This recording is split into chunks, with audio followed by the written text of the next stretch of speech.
আজকে সূরা বাকারার ২৬ নম্বর আয়াত থেকে তিলাওয়াত শুরু করব।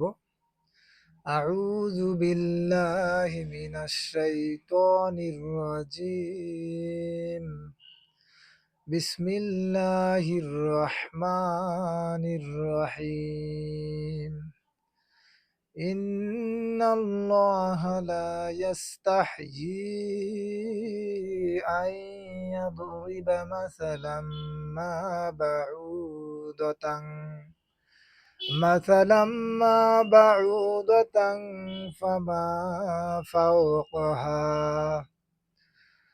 فأما الذين آمنوا فيعلمون أنه الحق من ربهم وأما الذين كفروا فيقولون ماذا أراد الله ماذا أراد الله بهذا مثلا يضل به كثيرا ويهدي به كثيرا وما يضل به إلا الفاسقين।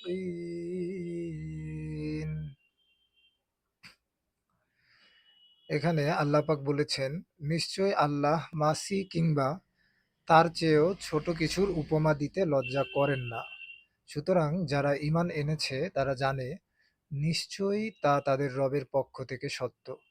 আর যারা কুফরি করেছে তারা বলে, আল্লাহ এর মাধ্যমে উপমা দিয়ে কি চেয়েছেন? তিনি এ দিয়ে অনেককে পথভ্রষ্ট করেন এবং এ দিয়ে অনেককে হিদায়াত দেন, আর এর মাধ্যমে কেবল ফাসিকদেরকেই পথভ্রষ্ট করেন। আল বায়ান। তাইসিরুলের অনুবাদ থেকে কি বলা হয়েছে? নিশ্চয়ই আল্লাহ তো মশা অথবা তার চেয়েও ক্ষুদ্র কোনো বস্তুর উদাহরণ দিতে লজ্জাবোধ করেন না। অতএব যারা ঈমানদার তারা জানে যে এ সত্য তাদের প্রতিপালকের নিকট থেকে এসেছে। কিন্তু যারা অবিশ্বাসী তারা বলে যে আল্লাহ কি উদ্দেশ্যে এ উদাহরণ পেশ করেছেন। আসল ব্যাপার হলো তিনি এর দ্বারা অনেককেই বিভ্রান্ত করেন, আবার অনেককেই সৎ পথে পরিচালিত করেন। বস্তুত তিনি ফাসিকদের ছাড়া আর কাউকেও বিভ্রান্ত করেন না।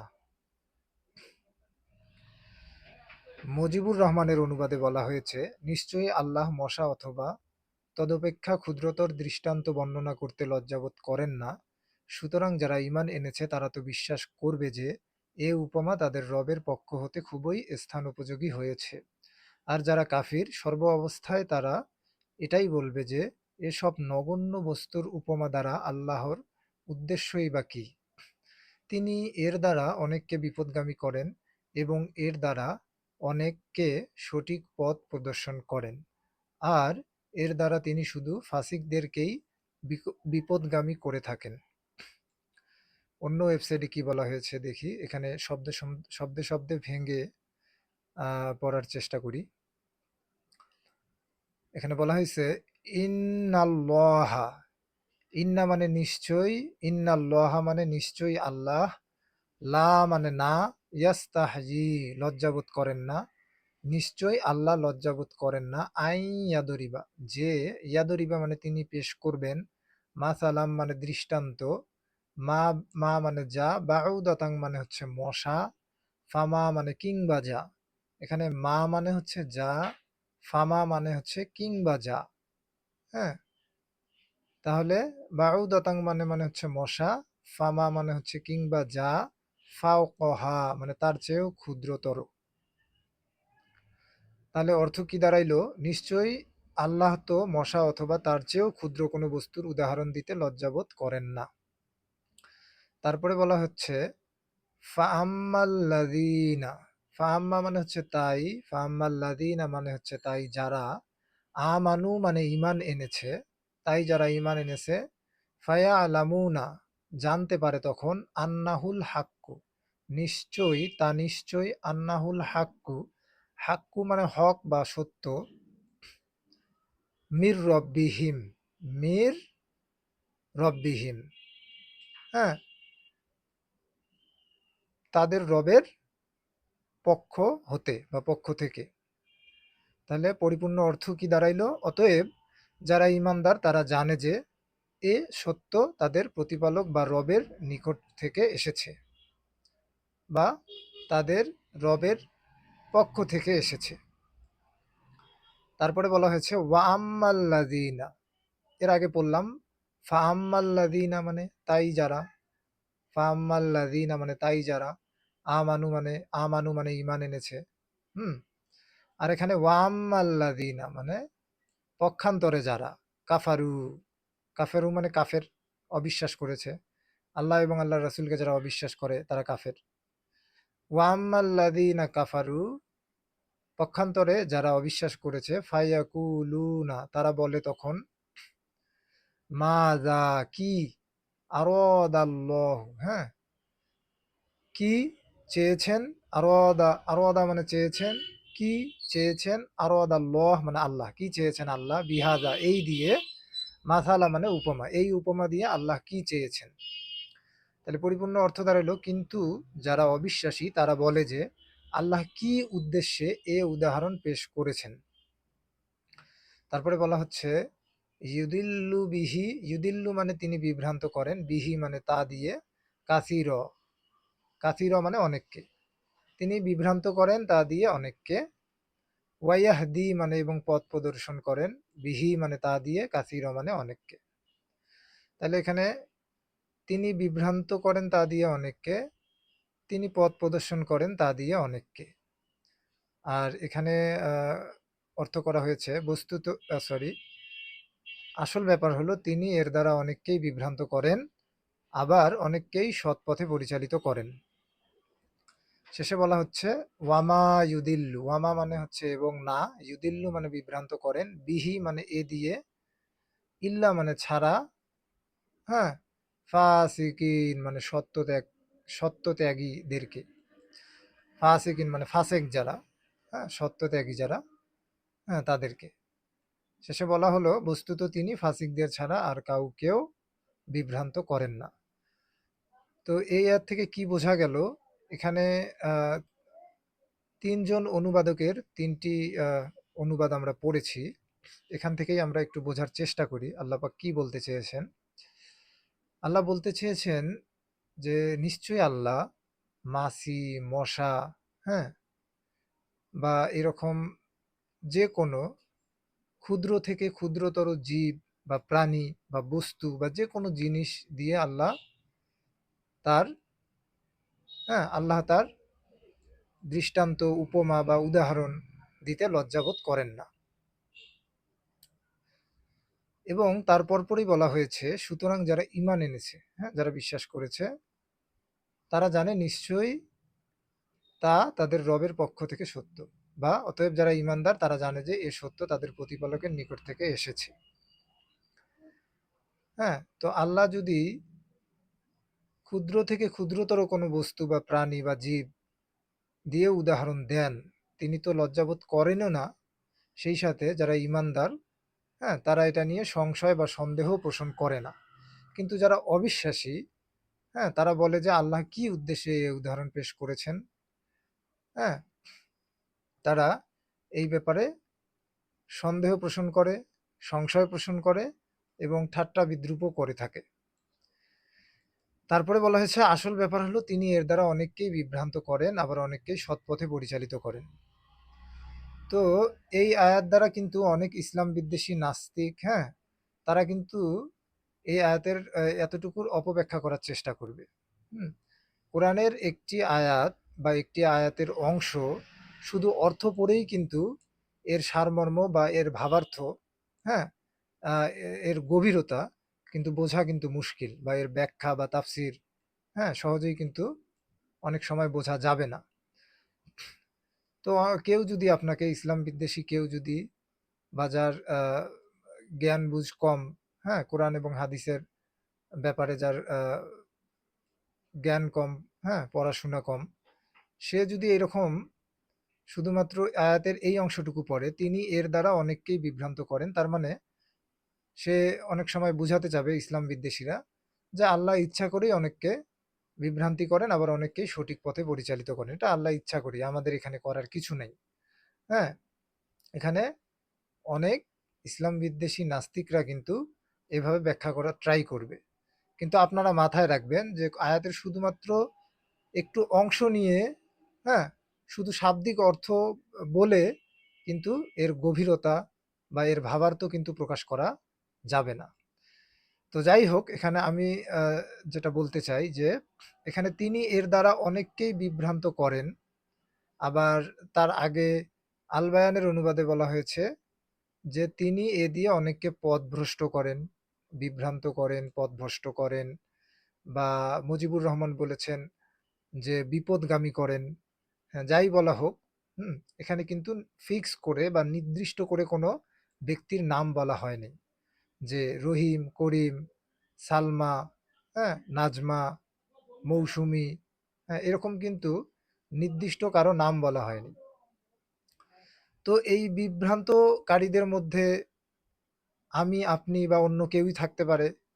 হ্যাঁ, আবার এই সঠিক পথ পরিচালিত যাদের করেন আল্লাহ, সেখানেও আমি, আপনি বা অন্য যে কেউ থাকতে পারে। আল্লাহ কিন্তু সবাইকে, হ্যাঁ, স্বাধীন চিন্তা, স্বাধীনভাবে চলার কি দিছেন? সেই স্বাধীনতা দিয়েই কিন্তু আল্লাহ মানুষকে, সেই বিবেক বুদ্ধি, সেই জ্ঞান দিয়েই কিন্তু আল্লাহ মানুষকে সৃষ্টি করেছেন। তো এখানে বলার সুযোগ নাই যে আল্লাহ ইচ্ছা করেই আহ, হচ্ছে আমাকে বিভ্রান্ত করেছেন, এখানে আমার করার কিছু নেই। ঠিক আছে? তারপরে শেষে বলা হয়েছে বস্তুত তিনি ফাসিকদের ছাড়া আর কাউকেও বিভ্রান্ত করেন না। এখানে কিন্তু পরিষ্কার বলে দেয়া হয়েছে যে তিনি ফাসিকদের ছাড়া। ফাসিক কারা? আমরা যদি আরেকটি ওয়েবসাইট থেকে দেখি যে ফাসেক শব্দটি ফিক্স শব্দ থেকে উৎকলিত। ফিক্স শব্দের অর্থ হচ্ছে অবাধ্যতা। বাংলাতে ফাসেক শব্দের অর্থ করা হয় পাপিষ্ঠ।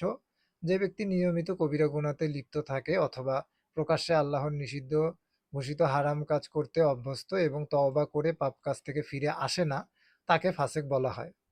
তো এটি একটি পারিভাষিক অর্থ ধরতে পারেন। শাব্দিক অর্থও তো বলা হলো এখানে।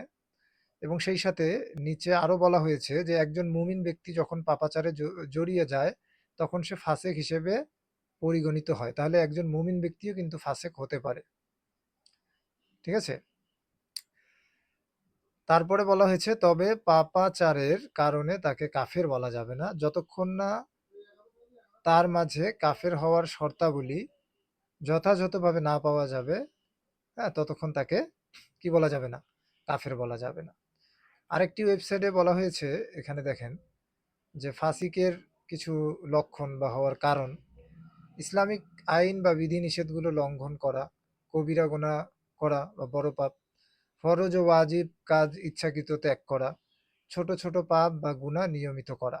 হ্যাঁ, তো এটা যেহেতু এআই থেকে সার্চ করে নিয়ে আসা, তো এখানে তারা বিস্তারিত কিছু বলবে না। তো যাই হোক, আমরা ফাসিকের অর্থ বুঝলাম। এখন আল্লাহ যদি এইরকম কোনো ফাসিককে ইচ্ছাকৃতও যদি পথভ্রষ্ট করেন বা তার আহ, পথভ্রষ্টতার যে বিপদ, সেই বিপদে যাওয়ার জন্য তাকে যদি সহজ করে দেন, হ্যাঁ, এখানে ক্ষতির কিছু নেই। সে চাচ্ছেই তো বিপদে যাওয়ার জন্য। তো তাকে যদি সেই পথে যাওয়ার জন্য সহজ করে দেয়া হয়, সমস্যা কি? আর যারা বিশ্বাসী, অনেক কষ্টের মাঝেও যারা আহ আল্লাহর অনুগত, হ্যাঁ, আল্লাহর বিধি নিষেধ উপদেশ মেনে চলতেছে অনেক কষ্টের মাঝেও, তো তাদেরকে যদি সঠিক পথে আসার জন্য আল্লাহ যদি আহ, রহমত দান করেন, আল্লাহ যদি সাহায্য করেন, এখানে পক্ষপাতিত্বের কিছু নাই। হ্যাঁ, এখানে দেখা গেল যে বান্দার ইচ্ছাও, আপনি যেদিকে নিয়ে যান, বান্দার উদ্দেশ্য এবং ইচ্ছা কিন্তু এখানে প্রাধান্য পাচ্ছে। একজন মানুষের ইচ্ছা, হ্যাঁ, ইচ্ছা ইচ্ছা কিন্তু প্রাধান্য পাচ্ছে। আপনি যেভাবেই উদাহরণ দিতে চান না কেন, একজন মানুষের ইচ্ছা, উদ্দেশ্য, নিয়ত, এগুলো কিন্তু প্রাধান্য পাচ্ছে।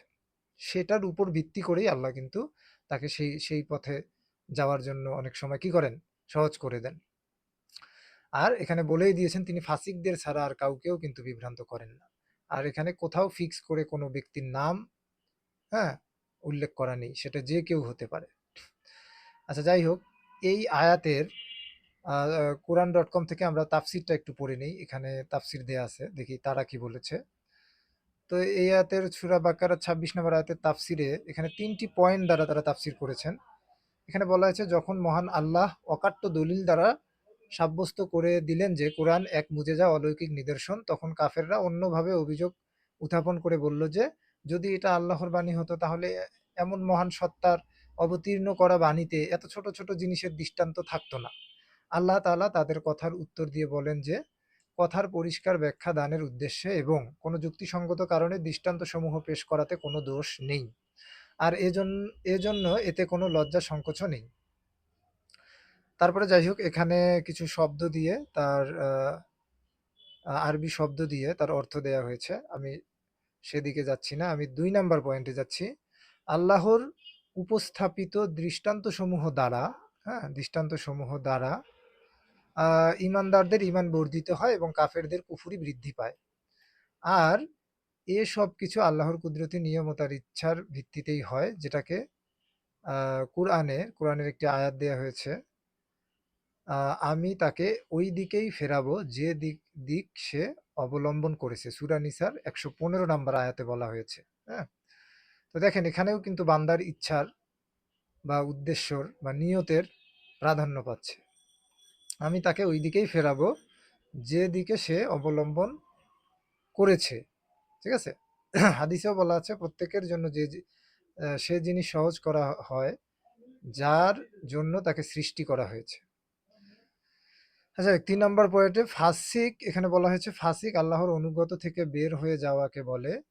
আর এটা আল্লাহর অনুগত থেকে বের হওয়া সাময়িকভাবে একজন মুমিনের দ্বারাও হতে পারে। তবে এখানে ফিস্ক এর অর্থ হলো আল্লাহর অনুগত থেকে সম্পূর্ণভাবে বেরিয়ে যাওয়া। অর্থাৎ কুফরি করা ও সৎপথ কি পরিত্যাগ করা। তো যাই হোক, আমরা তাফসির থেকে আমি একটু আগেও যে কথাগুলো বললাম তাফসির থেকে কিন্তু অনুরূপ কথাগুলোও আমরা পেলাম। আচ্ছা, তারপরে সূরা বাকারার আমরা পরবর্তী আয়াতে যাই। আরো স্পষ্ট বুঝতে হলে আপনাদেরকে আজকে এই যে সূরা বাকারার ২৬ নম্বর আয়াতটি আমি তিলাওয়াত করলাম এবং সেটির অর্থ এবং ব্যাখ্যা বা তাফসিরও পড়লাম। আপনারা আরো বুঝতে চাইলে আপনারা এই সূরা বাকারার ২১ থেকে ২৫ নাম্বার আয়াতের যে হচ্ছে অর্থসহ আপনারা পড়ে নিয়েন, তাহলে আরো সহজে বুঝতে পারবেন। আচ্ছা, যাই হোক, এবার আমরা সূরা বাকারার ২৭ নাম্বার আয়াতে যাব। এখানে বলা হচ্ছে, আল্লাযীনা ইয়ানকুদুনা আহদাল্লাহি মিন বা'দি মিসাকিহি ويقطعون ما أمر الله به أن يوصل ويفسدون في الأرض أولئك هم الخاسرون। এখানে আল্লাহ পাক বলতেছেন, যারা আল্লাহর দৃঢ়কৃত অঙ্গীকার ভঙ্গ করে এবং আল্লাহ যা জোড়া লাগানোর নির্দেশ দিয়েছেন তা ছিন্ন করে এবং জমিনে ফাসাদ করে, তারাই ক্ষতিগ্রস্ত। তাইসিরুলের অনুবাদে বলা হচ্ছে, যারা আল্লাহর সঙ্গে সুদৃঢ় অঙ্গীকার করার পর তা ভঙ্গ করে এবং যে সম্পর্ক অক্ষুণ্ণ রাখার নির্দেশ আল্লাহ করেছেন তা ছিন্ন করে এবং পৃথিবীতে অশান্তি সৃষ্টি করে, তারাই ক্ষতিগ্রস্ত। মুজিবুর রহমান বলেছেন, যারা আল্লাহর সঙ্গে দৃঢ়ভাবে প্রতিজ্ঞাবদ্ধ হওয়ার পর তা ভঙ্গ করে এবং ওই সব সম্বন্ধ ছিন্ন করে যা অবিচ্ছিন্ন রাখতে আল্লাহ নির্দেশ দিয়েছেন এবং যারা ভূপৃষ্ঠে বিবাদ সৃষ্টি করে, তারাই পূর্ণ ক্ষতিগ্রস্ত। অন্য ওয়েবসাইটে কি বলা হয়েছে একটু দেখি। এই হচ্ছে ২৭ নম্বর আয়াত। আল্লাযীনা মানে যারা, ইয়ানকুদুনা মানে ভঙ্গ করে, আহদাল্লাহি আল্লাহর প্রতিশ্রুতি, যারা ভঙ্গ করে আল্লাহর প্রতিশ্রুতি, মিম বাদি মানে থেকে পরে, মিসাকিহ তা আবদ্ধ হওয়ার, মানে যারা আল্লাহর সঙ্গে সুদৃঢ় অঙ্গীকার করার পর তা ভঙ্গ করে, ওয়ায়াকতাউনা এবং তারা ছিন্ন করে, যা আমারাল্লাহু আল্লাহ নির্দেশ দিয়েছেন, বিহি মানে তার সম্পর্কে, আইয়ুসলা, আইয়ুসলা যে যুক্ত করতে, ওয়াইফসিদুনা মানে এবং তারা বিপর্যয় সৃষ্টি করে, ফিল আর্দ মানে পৃথিবীতে। বলা হচ্ছে যে সম্পর্ক অক্ষুণ্ণ রাখার নির্দেশ আল্লাহ করেছেন তা ছিন্ন করে,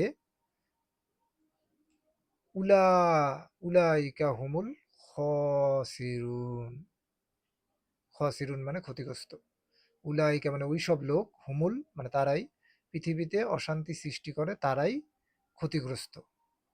হ্যাঁ, তো এখানে বলা হচ্ছে, আমি একবারে যদি বলি, যে সম্পর্ক অক্ষুণ্ণ রাখার নির্দেশ আল্লাহ করেছেন তা ছিন্ন করে এবং পৃথিবীতে অশান্তি সৃষ্টি করে তারাই ক্ষতিগ্রস্ত। তো এই আয়াতে তাফসিরে কি বলা হয়েছে আমরা একটু সংক্ষিপ্ত করে যদি পড়ি। এখানে একটি পয়েন্টে তাফসির করা হয়েছে এবং ক খ দিয়ে ভাগ করে দেয়া হয়েছে। দেখি, এখানে বলা হচ্ছে যে আল্লাহ তাআলার সেই ওসিয়ত, হ্যাঁ, এখানে অনেক মুফাসসিরগণ শব্দের বিভিন্ন অর্থ বর্ণনা করেছেন। তার মধ্যে একটি হলো আল্লাহ তাআলার সেই ওসিয়ত যা তিনি তার সকল আদেশ পালন এবং নিষেধ বা বর্জন করার ব্যাপারে আম্বিয়া মানে নবী রাসূল, আম্বিয়া আলাইহিমুসসালাম মানে নবী রাসূলদের মাধ্যমে সৃষ্টিকুলকে করেছেন, সৃষ্টিকুলকে করেছেন। আহলে কিতাবের নিকট থেকে তাওরাতে নেওয়া অঙ্গীকার, এটা খ নাম্বারে বলা হচ্ছে আহলে কিতাবের নিকট থেকে তাওরাতে নেওয়া অঙ্গীকার, আর তা হলো শেষ নবী সাল্লাল্লাহু আলাইহি সাল্লামের আগমনের পর তার সত্যায়ন করা এবং তার নবুয়তের উপর ঈমান আনা তোমাদের জন্য অত্যাবশ্যক হবে। গ নাম্বার দিয়ে বলা হচ্ছে যে অঙ্গীকার আদমের পৃষ্ঠদেশ থেকে বের করার পর সকল আদম সন্তানের নিকট থেকে নেওয়া হয়েছে। যাই হোক, আমরা বিস্তারিত না যাই, আশা করি আমরা বুঝতে পেরেছি যে আল্লাহ পাক এখানে কি বলতে চেয়েছেন। যারা আল্লাহর সঙ্গে সুদৃঢ় অঙ্গীকার করার পর, এখানে কোন অঙ্গীকার করার কথা বলা হচ্ছে, এখানে তিনটি পয়েন্টে তাফসির করা হয়েছে, ক, খ এবং গ। একটিতে বলা হচ্ছে ওই অঙ্গীকার যা হচ্ছে কি, ক নাম্বারে বলা হচ্ছে আল্লাহ তাআলার নিকট কোন অঙ্গীকার, ক নম্বরে বলেছে আল্লাহ তাআলার সেই ওসিয়ত যা তিনি তার সকল আদেশ পালন এবং নিষেধ বর্জন করার ব্যাপারে, হ্যাঁ, নবী রাসূলদের মাধ্যমে সৃষ্টিকুলকে করেছেন। এটা এক নম্বর। দুই নম্বর হচ্ছে আহলে কিতাবের নিকট থেকে তাওরাতে নেওয়া অঙ্গীকার। সেই অঙ্গীকারটা কি, শেষ নবী সাল্লাল্লাহু আলাইহি সাল্লাম আগমনের পর তার সত্যায়ন করা এবং তার নবুয়তের উপর ঈমান আনা। এবং গ নম্বরে বলছে যে অঙ্গীকার আদমের পৃষ্ঠদেশ থেকে বের করার পর সকল আদম সন্তানের নিকট থেকে নেওয়া হয়েছে। তো যাই হোক, আপনারা পুরোপুরি এটা পড়ে নিয়েন। আমি তারপরের আয়াতে যাচ্ছি, অর্থাৎ হচ্ছে সূরা বাকারার ২৮ নম্বর আয়াত। তো সূরা বাকারার ২৮ নম্বর আয়াতে বলা হচ্ছে, কাইফা তাকফুরুনা বিল্লাহি ওয়া কুনতুম আমওয়াতান ফাআহইয়াকুম সুম্মা ইউমীতুকুম সুম্মা ইউহয়ীকুম সুম্মা ইলাইহি তুরজাউন। এখানে বলা হচ্ছে কিভাবে তোমরা আল্লাহর সাথে কুফরি করছো অথচ তোমরা ছিলে মৃত, অতঃপর তিনি তোমাদেরকে জীবিত করেছেন, এরপর তিনি তোমাদেরকে মৃত্যু দেবেন, অতঃপর জীবিত করবেন, এরপর তারই নিকট তোমাদেরকে ফিরিয়ে আনা হবে।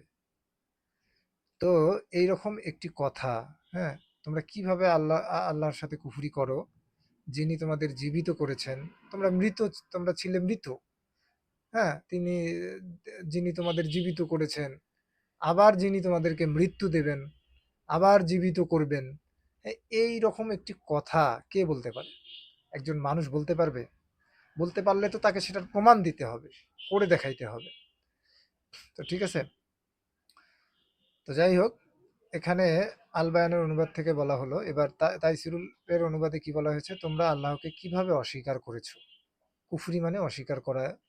তোমরা আল্লাহকে কিভাবে অস্বীকার করেছো অথচ তোমরা ছিলে মৃত, অতঃপর তিনি তোমাদেরকে জীবন্ত করেছেন, আবার তোমাদের মৃত্যু ঘটাবেন, তারপর আবার জীবিত করবেন, তারপর তার দিকেই তোমরা ফিরে যাবে। মুজিবুর রহমানের অনুবাদে বলা হচ্ছে, কি রূপে বা কিভাবে তোমরা আল্লাহকে অবিশ্বাস করছো অথচ তোমরা ছিলে প্রাণহীন, অতঃপর তিনি তোমাদেরকে সঞ্জীবিত করেছেন, পুনরায় তিনি তোমাদেরকে নির্জীব করবেন এবং পুনরায় তোমাদেরকে জীবিত করা হবে, অবশেষে তোমাদেরকে তারই দিকে প্রত্যাগমন করতে হবে। অন্য ওয়েবসাইটে কি বলা হচ্ছে,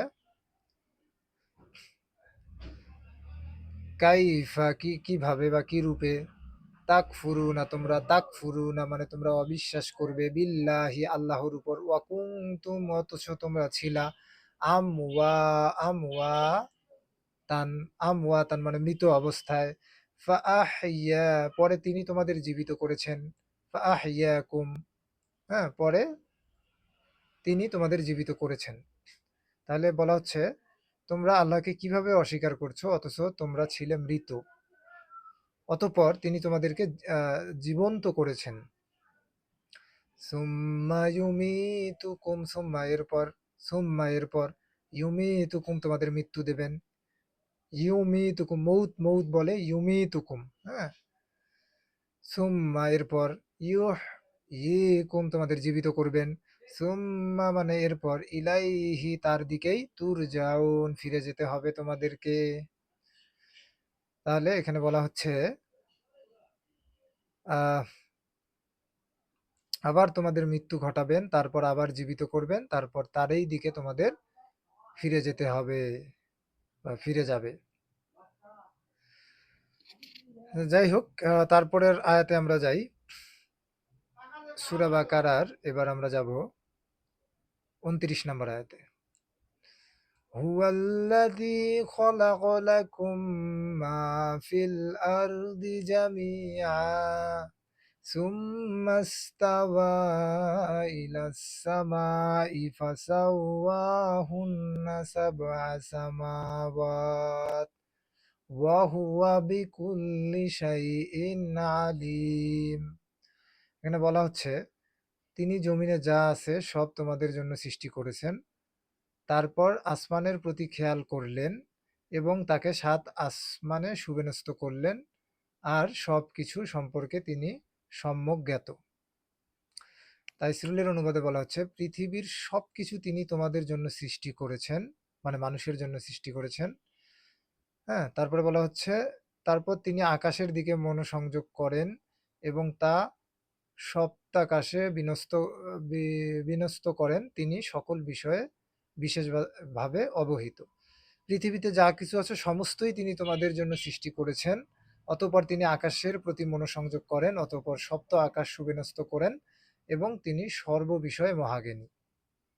অন্য ওয়েবসাইটে বলা হচ্ছে যে হুয়াল্লাযী হুয়াল্লাযী মানে তিনি, যিনি খলাকলাকুম সৃষ্টি করেছেন, খলাকলাকুম তোমাদের জন্য সৃষ্টি করেছেন তোমাদের জন্য, মা মা ফিল আরদি পৃথিবী, জামিআ সবকিছুকেই, পৃথিবীর সবকিছুকেই, সুম্মাস্তাওয়া সুম্মা মানে এরপর, সুম্মাস্তাওয়া মানে লক্ষ্য দিলেন, ইলা সামা আকাশের দিকে, ফাসাওয়াহুন্না অতঃপর তাদেরকে সম্পূর্ণ করলেন, সাবআ সামাওয়াত সাবআ মানে ৭, সামাওয়াত মানে আকাশ, ওয়াহুয়া বিকুল্লি ওয়াহুয়া এবং তিনি বিকুল্লি মানে সব, শাইইন মানে জিনিস সম্পর্কে আলিম মহাজ্ঞানী। এখানে বলা হচ্ছে পৃথিবীর সবকিছু তিনি তোমাদের জন্য সৃষ্টি করেছেন, তারপর তিনি আকাশের দিকে মনোসংযোগ করেন এবং তা সপ্তাকাশে বিন্যস্ত করেন, তিনি সকল বিষয়ে বিশেষভাবে অবহিত। আচ্ছা, তারপর আমরা সূরা বাকারার 30 নম্বর আয়াতে চলে আসি। এখানে বলা হচ্ছে ওয়াইদ ক্বালা রাব্বুকা লিল মালাইকাতি ইন্নী জাইলুম ফিল আরদি খলিফাহ قالوا أتجعل فيها من يفسد فيها ويسفك الدماء ونحن نسبح بحمدك ونقدس لك قال إني أعلم ما لا تعلمون। এখানে বলা হচ্ছে আর স্মরণ করো যখন তোমার রব ফেরেশতাদেরকে বলেন, নিশ্চয়ই আমি জমিনে একজন খলিফা সৃষ্টি করছি। তারা বলল, আপনি কি সেখানে এমন কাউকে সৃষ্টি করবেন যে তাতে ফাসাদ করবে এবং রক্ত প্রবাহিত করবে? আর আমরা তো আপনার প্রশংসা তাসবিহ পাঠ করছি এবং আপনার পবিত্রতা ঘোষণা করছি। তিনি বললেন, নিশ্চয়ই আমি যা জানি, যা তোমরা জানো না। তাইসিরুলের অনুবাদে বলা হচ্ছে, স্মরণ করো তোমার প্রতিপালক যখন ফেরেশতাদেরকে বললেন, আমি জমিনে প্রতিনিধি সৃষ্টি করছি। তারা বলল, আপনি কি সেখানে এমন কাউকে পয়দা করবেন যে তারা অশান্তি সৃষ্টি করবে ও রক্তপাত ঘটাবে? আমরাই তো আপনার প্রশংসামূলক তাসবিহ পাঠ ও পবিত্রতা ঘোষণা করছি। তিনি বললেন, আমি যা জানি তোমরা তা জানো না। মুজিবুর রহমানের অনুবাদে বলা হচ্ছে, এবং যখন তোমরা মালাইকা ফেরেশতাদের বললেন, যখন তোমার যখন তোমার রব মালাইকা বা ফেরেশতাদের বললেন, নিশ্চয়ই আমি পৃথিবীতে প্রতিনিধি সৃষ্টি করব। তারা বলল, আপনি কি জমিনে এমন কেহকে সৃষ্টি করবেন যারা তন্মধ্যে অশান্তি সৃষ্টি করবে এবং রক্তপাত করবে? এবং আমরাই তো আপনার গুণগান করছি এবং আপনারই পবিত্রতা বর্ণনা করে থাকি। তিনি বললেন, তোমরা যা অবগত নও, নিশ্চয়ই আমি তা জ্ঞাত আছি।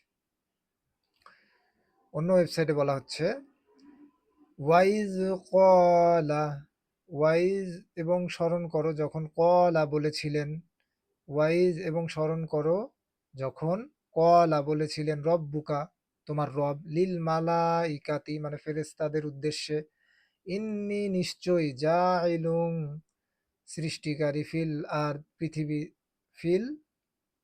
ফিল আর পৃথিবীর মধ্যে খলিফা প্রতিনিধি। স্মরণ করো তোমার প্রতিপালক যখন ফেরেশতাদেরকে বললেন, আমি জমিনে প্রতিনিধি সৃষ্টি করছি। ক্বালু তারা বলছিল, আতাজআলু আপনি কি সৃষ্টি করবেন, ফিহা তার মধ্যে পৃথিবীতে, মাই ইউফসিদু বিপর্যয় সৃষ্টি করবে, ফিহা তার মধ্যে, ওয়াইয়াসফিকু দিমা হ্যাঁ ও ঝরাবে রক্ত বা রক্ত ঝরাবে, ওয়ানাহনু এবং আমরাই তো, নুসাব্বিহু পবিত্রতা মহিমা ঘোষণা করি, বিহামদিকা আপনার প্রশংসা করি, ওয়ানুকদ্দিসু লাক ওয়ানুকদ্দিসু আপনার মহিমা ঘোষণা করি, লাক মানে আপনার।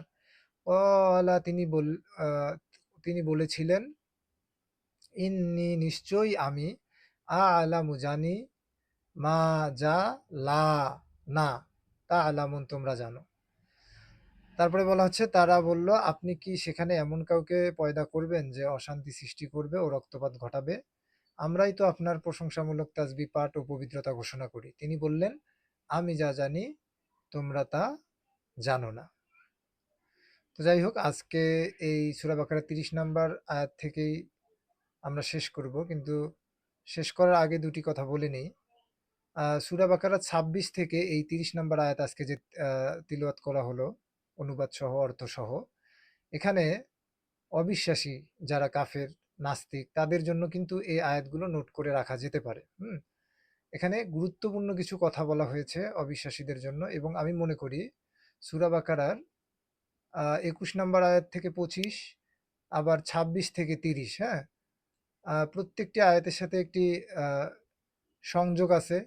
হ্যাঁ, তাহলে এই সূরা বাকারার ২১ থেকে আমি একবারে যদি ৩০ পর্যন্ত বলি, তাহলে আপনারা যদি এই ২১ থেকে ৩০ পর্যন্ত পড়েন, তাহলে কাফের, মুশরিক, অবিশ্বাসী, নাস্তিক যারা আল্লাহর রাসূলকে সৃষ্টি করে না, যারা আল্লাহ এবং আল্লাহর রাসূলকে বিশ্বাস করে না, হ্যাঁ, তাদের জন্য এই আয়াতগুলো, হ্যাঁ, অনেক গুরুত্বপূর্ণ এবং বোধগম্য হবে। তো তাহলে আজকে এই পর্যন্তই থাক। ভালো থাকবেন, সুস্থ থাকবেন। আসসালামু আলাইকুম ওয়া রাহমাতুল্লাহ।